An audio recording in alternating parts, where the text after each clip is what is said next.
আজকে ঢালাইয়ের পাশাপাশি এই দুইটা মেশিন রিভিউ করলাম। এটার সমস্যা হচ্ছে ভাল্ব একেবারে নষ্ট হয়ে গেছে, খেয়ে গেছে। আর এটা হচ্ছে ইগনিশন কয়েল, নতুন মেশিন, অথচ মাত্র 2-1 দিন চলার পরে আর চলে না।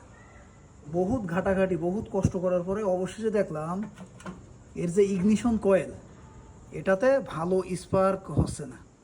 আর যদি স্পার্ক না হয় তাহলে পেট্রোল ইঞ্জিন চলবে না, কারণ আগুন তো ধরবে না। আগুন না ধরলেই শক্তি উৎপাদন হবে না।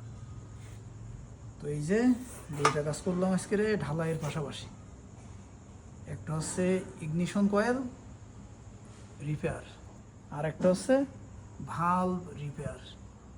যদিও একটা ভাল্ব 4 থেকে 5 বার রিপেয়ার করতে পারি, এর বেশি আর হয় না, তখন বাদ দেওয়া লাগে।